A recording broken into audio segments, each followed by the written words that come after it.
Have you ever noticed how most of your suffering isn't caused by what's happening, but by what you're thinking? You're not drowning in the moment. You're drowning in your mind, overthinking, regretting, fearing, replaying. You keep waiting for peace to arrive someday, but that day never comes. Let me tell you the truth that Buddhism reveals so beautifully. Peace isn't waiting for you in the future. It's waiting for you to stop running. The moment you stop worrying is the moment life stops passing you by. You start to feel the air again. You start to hear your own heartbeat. You begin to live, because real life doesn't begin when everything is perfect. Real life begins the moment you finally let go of the need to control it. 1. The present moment is the only place where life exists. When we worry, our minds begin to wander away from where life is actually happening. We start thinking about what might go wrong tomorrow, or what we should have done differently yesterday. These thoughts are like mental time machines, constantly pulling us into the future or dragging us into the past. But the truth is, the future hasn't happened yet, and the past is already gone. Neither of them can be touched or changed. The only thing we ever truly have is the present moment, this very breath, this very heartbeat, this single moment in time where life is quietly unfolding. Buddhist teachings emphasize that all freedom, peace, clarity, and joy are not found in some distant future or long-lost memory. They are only found here and now. The more we feed our worries with attention, the more we lose contact with this present moment.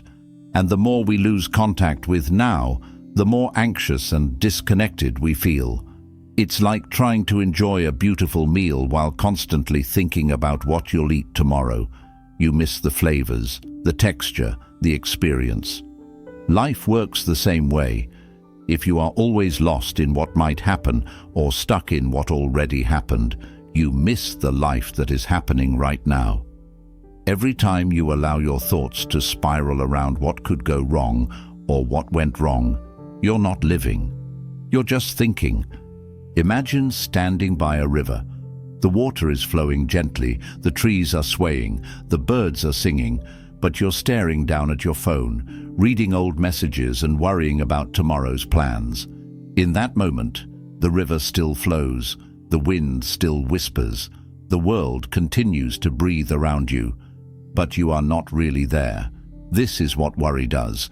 It disconnects you from the beauty, the simplicity, and the peace that already surrounds you.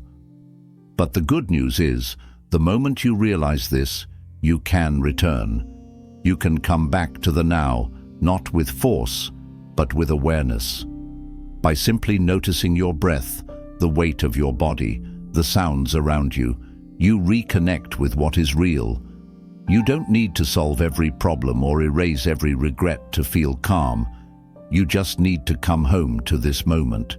Because in this moment, your fears are not active. In this moment, your regrets are silent. In this moment, nothing is required of you but to be.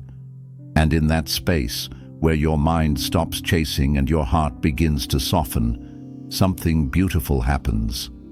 A quiet joy arises, not because everything is perfect, but because you're no longer lost in everything that isn't.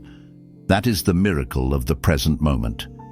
It is the only place where life truly exists.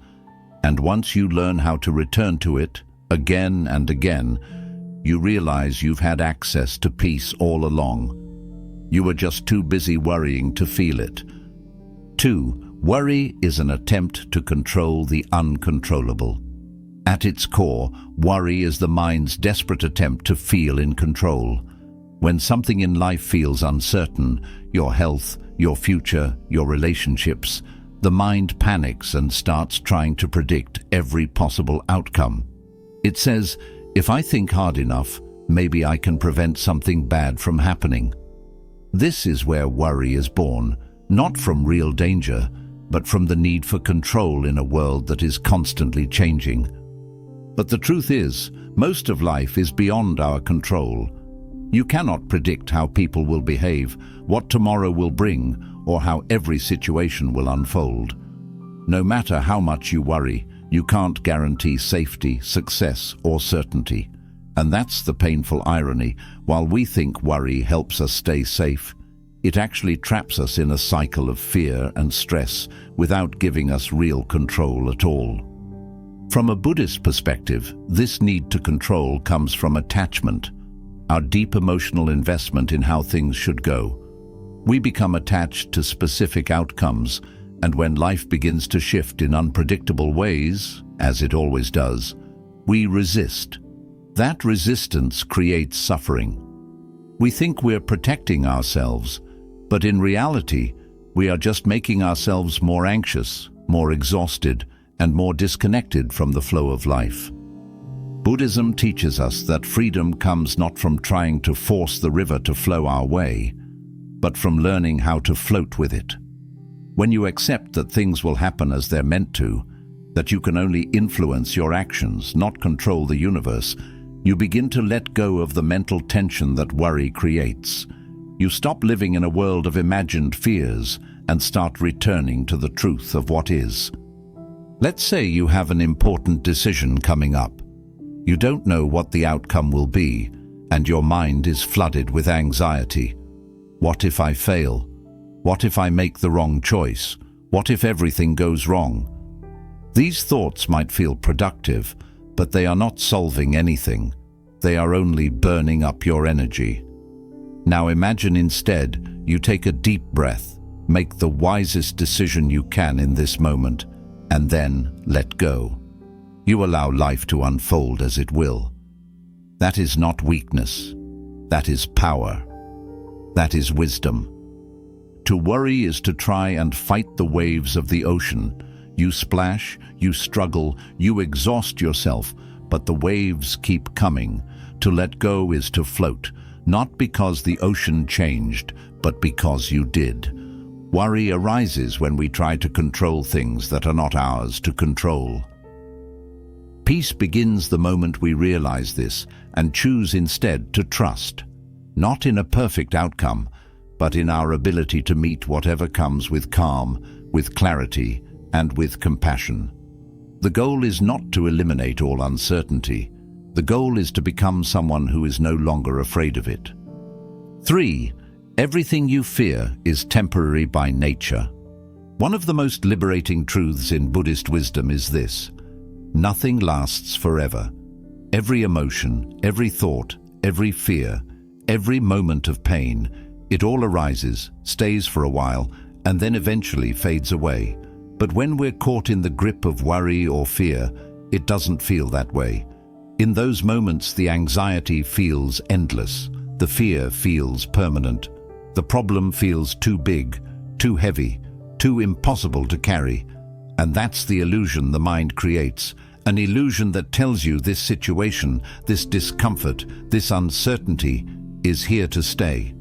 But the truth is, everything you are worried about is already in the process of changing. Every situation that feels stuck is already moving. Even when you can't see it, even when nothing seems to shift on the outside, life is always flowing on the inside. Just as a river never holds the same water twice, no emotion ever stays the same. What you feel today will not be what you feel tomorrow. What feels overwhelming now will seem smaller with time. What hurts you in this season of life might become the very thing that teaches you compassion in the next. Buddhism calls this concept anicca, impermanence. Nothing in this world is fixed. Everything is constantly arising and passing away. And this is not just a philosophical idea, it's a deeply practical truth. If you look at your life, you'll see it clearly. Think about the things that once kept you up at night, the heartbreak that once shattered you, the decision that once filled you with doubt. Where are they now? Some have healed, some have faded, some have become stories you barely remember. And just like those, the thing you're worrying about today will pass too. But here's the mistake we often make. We treat temporary discomfort as if it's permanent pain. We let a passing emotion define our future. We let a single difficult moment shape our entire identity. We say, "I'll never feel better," when in truth, we've always felt better eventually. The mind exaggerates the length and intensity of pain because it forgets that time is always moving and healing is always happening in the background, whether you notice it or not. The rain does not last forever. The night always turns into dawn. Even the strongest storm must eventually return to stillness. And so must your heart. Worry loses its grip when you begin to see it for what it really is. Not a permanent prison, but a passing visitor. It comes, it stays for a while, and it goes. You don't have to fight it. You don't have to panic when it appears. You simply breathe, observe, and wait. Like a wise monk watching the wind pass through the trees, you remain rooted in stillness, knowing that this moment, no matter how intense, is just one page in a much bigger story. You don't have to fix everything right now. You don't have to find all the answers today. You just have to remember this. This too shall pass. And not because you force it to, but because that is the nature of all things. Worry fades when you trust in impermanence. Fear softens when you see that even your darkest thoughts are not who you are. They are simply clouds passing through the sky of your awareness. You are not your worry. You are the sky. And no matter how long the storm lasts, the sky always remains. Vast, clear, and untouched. That is your true nature. And when you live from that space, you no longer need to fear the weather. You simply wait for it to change. Because it always, always does. 4. The more you resist worry, the stronger it becomes.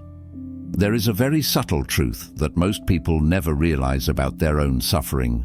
What you resist, you unintentionally make stronger. The more you try to fight, fix, suppress, or deny your feelings, the more power you give them over your life. And nowhere is this more true than with worry. When you say, "I shouldn't feel anxious," or "I need to stop worrying right now," you are not calming your mind. You are actually arguing with it. You're turning your inner world into a battleground. And in Buddhism, we are taught that true peace can never grow in the soil of resistance. The mind is like water. When it's left undisturbed, it becomes still and clear. But when you agitate it, when you stir it up with resistance, judgment, and self-criticism, it becomes cloudy and chaotic. Most of us are taught to run from uncomfortable feelings, to shut down our fears, to distract ourselves with noise, busyness, or constant activity. But this only buries the worry deeper into the mind, where it waits in silence, growing stronger beneath the surface. You can't outrun your mind. You can't escape anxiety by pretending it isn't there. What you resist does not leave. It waits, and the more you run, the more exhausted you become. This is where the Buddhist path offers something radically different. Instead of fighting the fear, you observe it. Instead of rejecting the worry, you sit with it gently. Imagine you are watching a storm outside your window. You don't scream at the clouds. You don't tell the thunder to stop. You simply watch. You let it pass. You know that eventually the storm will exhaust itself and move on. This is exactly how we are meant to relate to the storms inside us. In Buddhist meditation, we practice something called mindful awareness. It is the art of watching your thoughts and feelings without clinging to them and without pushing them away. You don't label the thought as bad.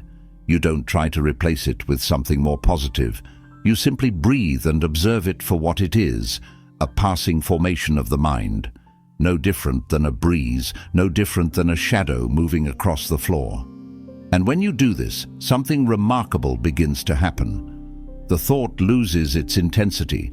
The feeling begins to loosen its grip. You start to realize that your worry was never as permanent or as powerful as it once seemed. It was just asking to be seen. Often worry is not a monster to destroy. It is a message waiting to be heard. Sometimes your mind worries because it's trying to protect you, even if it's doing it the wrong way.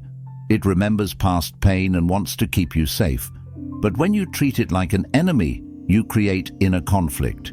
Instead, when you approach your worry with kindness, curiosity, and compassion, you create space. And in that space, the worry softens. Letting go of resistance doesn't mean you allow yourself to drown in worry. It means you stop feeding it with fear. You stop arguing with it. You stop believing it defines you. You start creating a relationship with your thoughts where you can listen without reacting. This is what it means to develop emotional maturity. This is what it means to practice inner freedom. When a wave of anxiety rises, don't panic, don't push, don't run. Simply say to yourself, "This is a moment of worry. I don't have to fight it. I only have to feel it. I only have to breathe through it." Because when you stop resisting what is, you start returning to what's real. The breath, the body, the stillness beneath the noise. The path to peace is not found by defeating your fear. It is found by no longer being afraid of it. When you stop turning your fear into the enemy, you stop giving it a reason to fight back. It's like holding tightly to a rope that's burning your hands. The more you pull, the more it hurts. But the moment you let go, not out of defeat, but out of wisdom, the pain begins to fade. Worry only survives in a mind that is trying to control what it doesn't understand. But when you let go of that control and replace it with awareness, trust, and compassion, you find that the storm inside you starts to quiet, not because you silenced it, but because you no longer needed to. 5. Attachment is the real source of worry. When you begin to look deeply at the root of your constant worry, beneath the thoughts, beneath the surface fears, you will often find one quiet but powerful force driving it all: attachment. Attachment in Buddhist teaching is not about love or care. It is not the same as connection or compassion. Attachment is the clinging, the mental and emotional grip we place around people, outcomes, possessions, or identities that we believe we must have in order to be okay. It is the belief that I can only be happy if things go exactly the way I imagined. And it is this belief that plants the seeds of suffering. The Buddha taught that attachment is the root of all suffering. And when it comes to worry, this could not be more true. You worry because you're attached to an outcome. I need this job to work out, or I'll fall apart. You worry because you're attached to a person. What if they leave me? What if they stop loving me? You worry because you're attached to a version of yourself. What if I fail and no one respects me anymore? The more tightly you hold on to something, the more your peace depends on it, and the more fragile your inner world becomes. Because deep down, the heart knows that everything you cling to can change. Attachment turns natural uncertainty into unbearable tension. It makes you believe that unless everything goes your way, you cannot feel peace, cannot feel secure, cannot feel whole. But life doesn't work that way. Life is not a predictable machine. It's a living river, always moving, always shifting, always flowing in ways you can't fully control. And when you cling to the rocks in that river, demanding things stay the same, you suffer. You fight with life. You resist its natural rhythm, and in that resistance, worry grows. But here's the most beautiful realization. You can love without clinging. You can care deeply without being consumed. You can dream without becoming obsessed with the result. Buddhism doesn't teach us to stop loving life. It teaches us to hold it with open hands. Imagine holding a butterfly. If you squeeze it too tightly, you harm it. If you hold it too loosely, it may fly away. But if you let it rest gently on your hand, you can enjoy its beauty without trying to possess it. Life, too, is meant to be experienced this way. Letting go of attachment doesn't mean giving up. It means shifting your identity from someone who needs specific conditions to be okay, to someone who is okay regardless of the conditions. It means realizing that your peace comes not from controlling what happens, but from how you relate to what happens. It's not the love that causes suffering. It's the belief that without that love, you are nothing. It's not the goal that brings pain. It's the fear that you won't survive without achieving it. When you free yourself from attachment, you don't stop caring. You start caring more wisely. You begin to understand that people, events, and experiences are all part of life's dance, and trying to freeze them in place only causes tension. You begin to see that true security does not come from trying to make the world bend to your will, but from developing an inner world that is unshakable, grounded in presence, in awareness, and in trust. This doesn't happen all at once. It's a practice. You catch yourself clinging and gently let go. You notice your tight grip on a relationship, a desire, or a fear, and you breathe into that tension. You soften. You choose presence over possession. And over time, your heart learns a new way of being, not rigid and fearful, but open and at ease. So the next time you find yourself overwhelmed by worry, ask yourself gently, what am I afraid to lose? And then ask the deeper question, who would I be if I let go of this fear?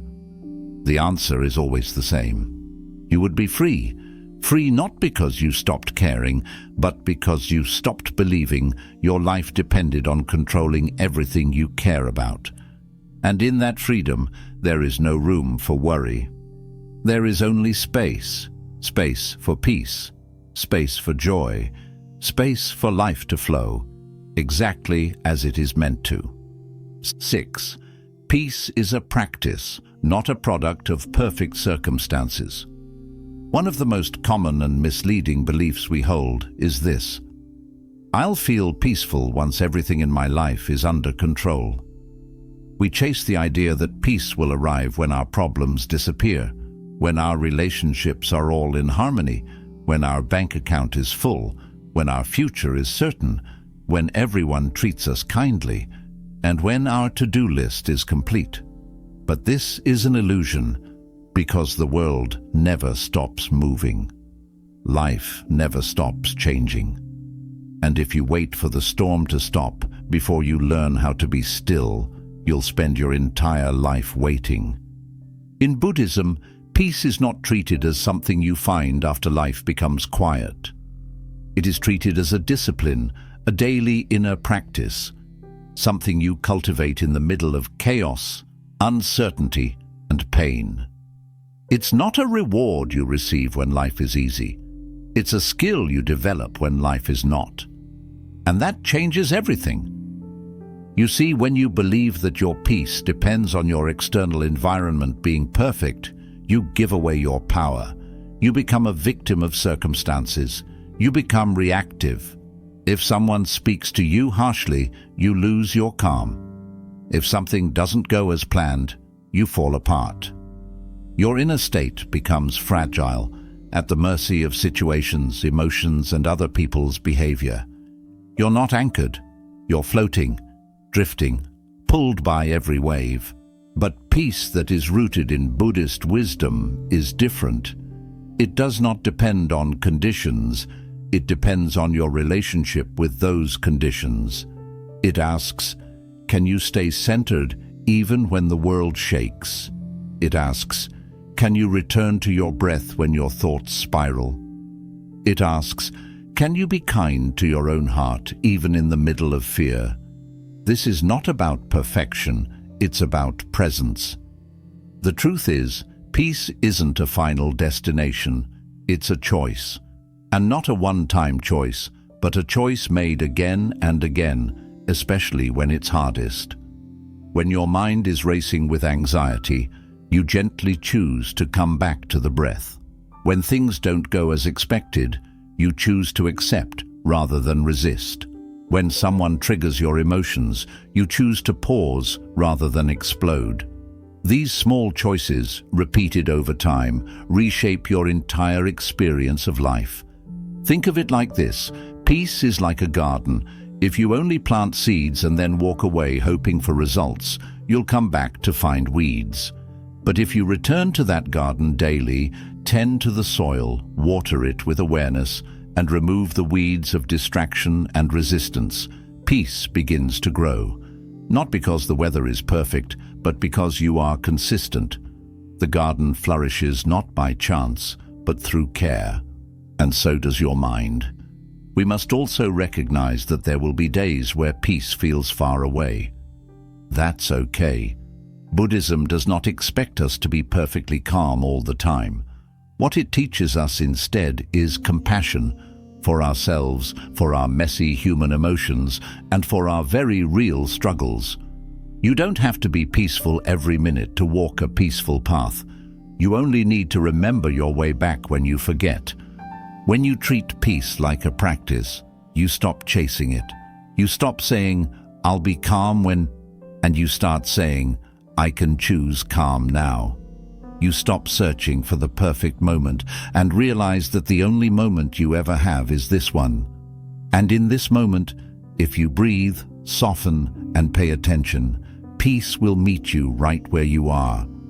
It's in the quiet sip of tea. It's in the feeling of sunlight on your skin.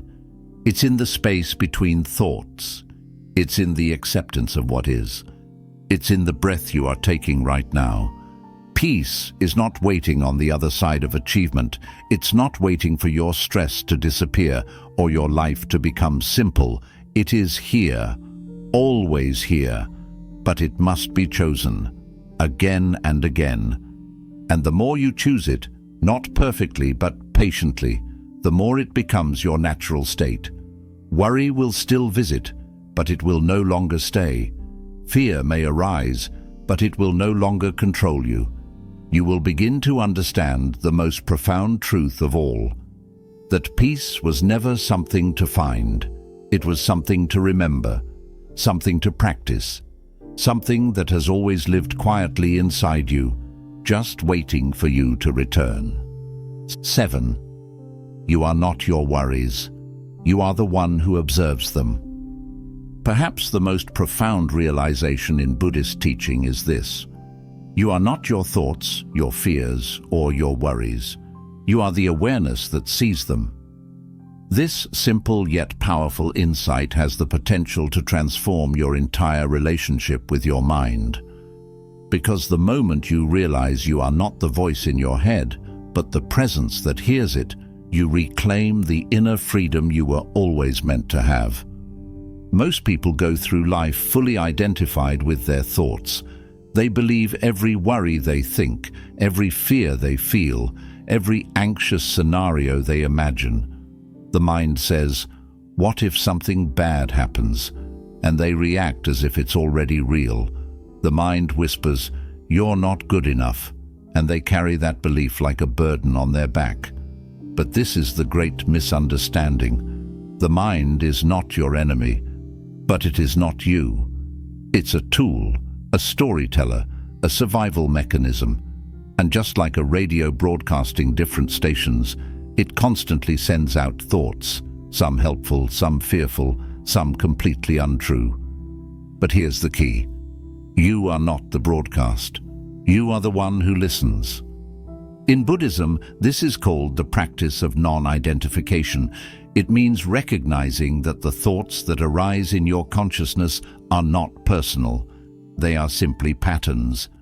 Many of them are learned, inherited, or conditioned by your environment. You worry not because you are broken, but because your mind has been trained over years, maybe even decades, to fixate on problems, anticipate danger, and protect you from discomfort. But when you bring awareness to this, you begin to create distance. You start to observe your thoughts like clouds passing across the sky, rather than becoming entangled in every cloud that forms. Imagine this clearly. Your mind is like a stage, and thoughts are actors performing their roles. Some are dramatic, some are fearful, some are hopeful. But you, You are the audience. You can watch without jumping on stage.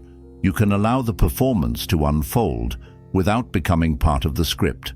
When worry shows up, you don't have to argue with it. You don't have to fix it. You simply notice it. You say, "Ah, there is worry again." And just like that, you've returned to awareness. This gap between stimulus and response, between the arising of a thought and your reaction to it, is where your freedom lives. In that space, you have the power to pause, to breathe, to choose a different response. You no longer have to obey every thought that demands your attention. You no longer have to believe every story your mind tells you.